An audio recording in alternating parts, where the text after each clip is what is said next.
Hey there, my zealots. It's Joshua coming at you today. Hey, how you doing? So, there is this guy. His name is Modupe Sanusi, and he asks, "How did you get married? Like, did you have witnesses?" It's a really good question. And this is something that I thought I could expand upon. And the question has very narrow scope, but I believe that we can also broaden that into an entire video because what exactly is a biblical marriage, and from what perspective should we be focusing on? Is there a such thing as a worldly marriage? Is there how worldly does marriage get, and why should we care?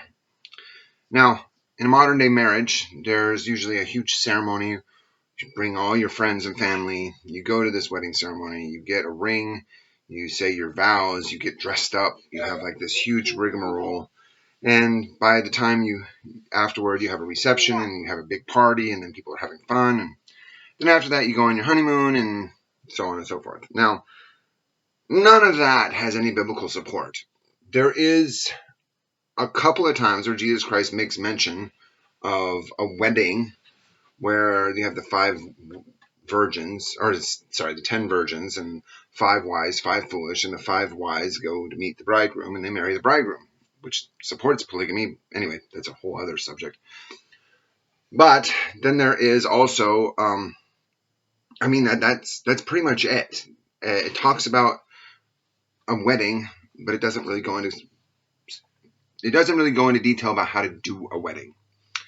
And there's a real reason why that it doesn't tell you how to do a wedding, because a wedding is created by men to support a concept for the purposes of gaining like resources or land or property or whatever.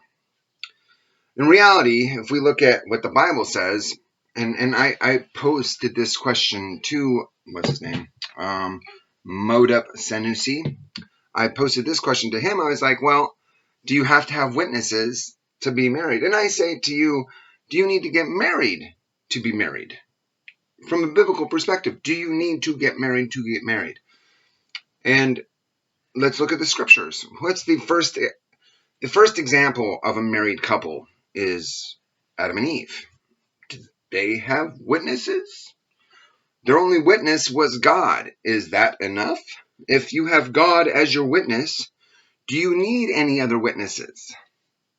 I don't really think you do. Okay, did they have somebody presiding over their wedding?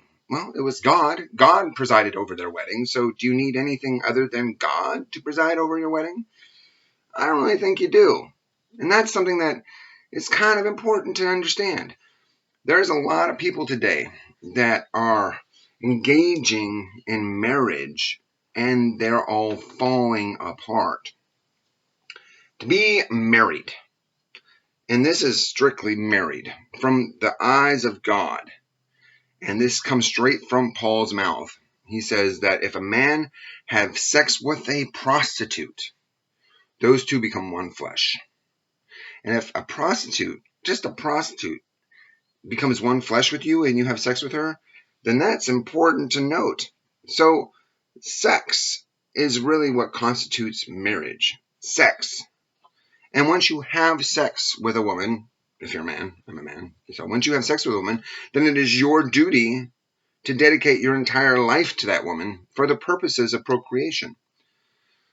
That's the whole concept. That's the whole point of marriage. So, marriage. What is marriage? Marriage is sex. And not just sex, but it's sex plus commitment. Because sex without commitment is just fornication. And fornication is a sin. So if you want to if you want to have a wife and you want to have children, then you need to get married. And all married is just a commitment between two people saying we were going to have sex and raise our children together for the rest of our lives.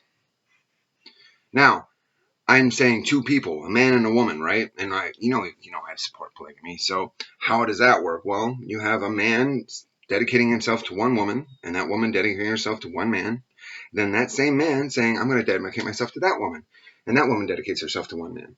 And therefore, you can have multiple wives that are dedicated to the same man, just as we are multiple men dedicated to the same Christ. Just as a woman, or just as a child multiple children are dedicated to the same mother. It's the same. It's the same structure going down the line of authority over and over and over again. Anyway, I thought this might bless you. I hope this does. If you have any questions, comments, concerns, because I'm bringing comments to the forefront. You bring a comment to me, I will comment back, and I will make a video about it, because this is fun. I enjoy this, and sometimes you're right. I make mistakes. I'm not perfect. You bring a mistake to me, I'm going to answer it, and hopefully you're right. And if not, then I'm going to tell you why I think I'm not wrong, and I will let you know. And anyway, I love God because I love virtue, justice, salvation, and joy, and destiny. You have a great day. God bless. Bye.